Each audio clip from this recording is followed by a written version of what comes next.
Most businesses using AI today will actually fail faster because of it. And it's not because of the technology itself. AI will not fix a business's problems by itself. It exposes their problems. Think of it like a stress test for bad operations. If your systems and business is already broken, then AI will not repair them. It'll just automate that chaos and accelerate your failure. And I'm about to show you why most business owners are actually using and adopting AI completely backward. On top of that, I'm going to be giving you 3 free AI automations that you can start adopting into your business to increase revenue and not just make more busy work. Because AI will not go in and actually fix the blueprint that you've already laid out. AI will just amplify anything your business is already doing. If your sales process is broken and it's not working, automating it with AI just means you will close bad deals faster. Business owners think that if they're adopting AI and they're just buying all the software, that it's the same thing as buying and adopting leverage. Leverage is owning the outcome without spending more time to get that said outcome. Meanwhile, most AI implementations, they just move where you're spending the time. From execution to now managing the AI that will then execute. That's not leverage, that's just a new job. The truth is, most business owners don't fail because they picked the wrong tool. It's because they picked the wrong thing to automate. Let me give you an example. A client came to us spending $3,000 a month on AI tools. ChatGPT, Jasper, Notion AI, different CRM tools with AI features. They were all in on AI. But what they didn't realize was their revenue was actually flat. And when we actually audited their operations, what we found was most of the things they were automating was just admin work.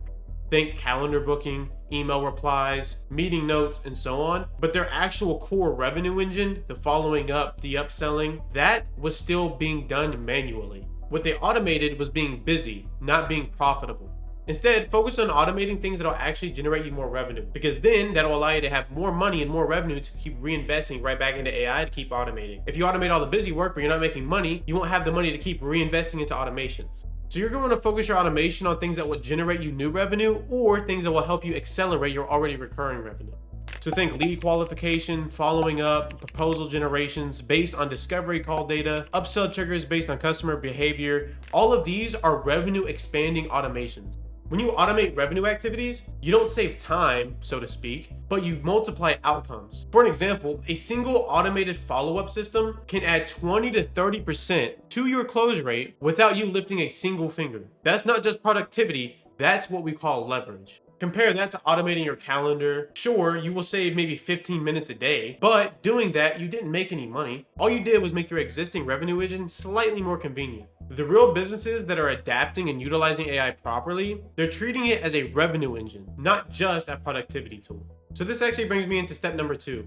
Think first, act second. This one's gonna sound obvious, but a lot of people actually just skip it entirely.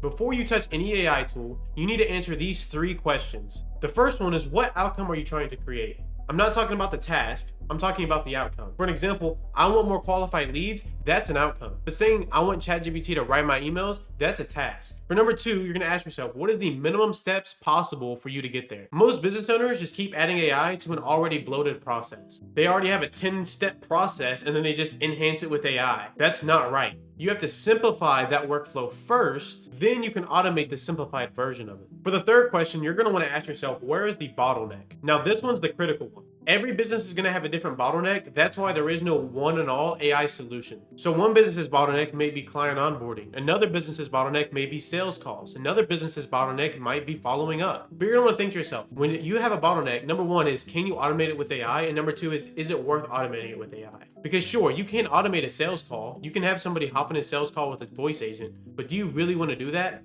Instead, you're going to want to make sure you're automating the following up sequence. Still have the human in the sales call, closing the sale, but then the follow-up sequence can all be automated. So the overall strategy of this is you're going to identify the constraint, find the simplest way to remove it, then have AI execute it at scale. See, most people are doing this completely backwards. They'll pick a tool like ChatGPT and then they just try and figure out how they can use it with their business. And that's why they end up with 12 AI subscriptions, but no actual material to help increase revenue in their company. Remember, don't use the tool as your blueprint. Use the tool to help you execute at scale. Which brings me on to my third bit of advice. You're going to want to build systems, not shortcuts. AI is not a life hack, it is infrastructure. Many business owners are treating AI like a Swiss Army knife. They just pull it out and use what they want from it. They'll use ChatGPT to write an email here and there. They'll use an AI tool to summarize a meeting. Or maybe they're just going to generate a whole entire Instagram post. That's not leverage for your business. That's just scattered execution. Real leverage comes from repeatable systems that are well documented and that run without you having to touch anything. So here's what it could look like. A lead could come in, AI will then qualify that lead based on your criteria. If they are qualified, AI then will book a call straight into your sales calendar. Before the call, AI will pull all of that customer's data, summarize their business, and will generate a custom proposal outline that you could give to your sales agent. After the sales agent gets out of the call, AI can send a personalized follow-up message to that prospect. Then, if that prospect shows interest, the AI can automatically schedule the next step. Then, it can also alert you if they go cold. That's what we'd call a system. That's not just one tool, it is a well-designed workflow that AI handles every single step, and it runs without you. And you only have to pay for any human interaction at high leverage moments like trying to close a sales call. The difference between a shortcut and a system is that a shortcut will save you time one singular time. Meanwhile, a system will create leverage for you forever. And here's the part that most people don't even think about or just completely skip over, is that systems will actually compound over time. Once you build one revenue generating system, you can then layer another one on top of it, then another, then another.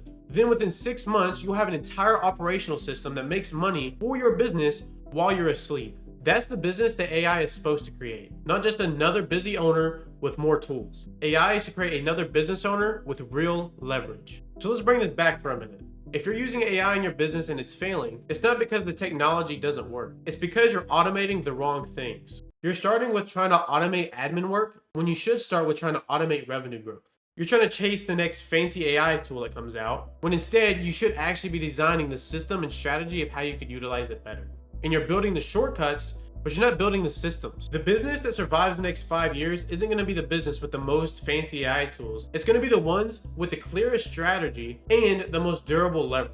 And above everything else, the most expensive decision that you can make for your business right now is just waiting. Because while you're trying to do research and waiting for the time to be right, your competitors are out there trying and learning every single day. And every day you wait, the gap just keeps getting bigger and bigger. Now, if you want to go deeper on this, now I mean breaking down the exact automations that you can start utilizing today that are working right now, aren't just a theory. I'll build a completely free breakdown that walks you through the most powerful AI tools and their different use cases for them. If you want to get it completely for free, head over to reeseharden.com, and I promise you it'll save you months of trial and error. The businesses that win don't wait for the right time. They build, they test, and they iterate fast. So grab the blueprint, pick one automation, and implement it this week. If you need any more help, any business owner can feel free to contact me, and I will help you personally one-on-one, completely for free. Because I truly believe the only way AI fails in a business is if you put it on the sideline.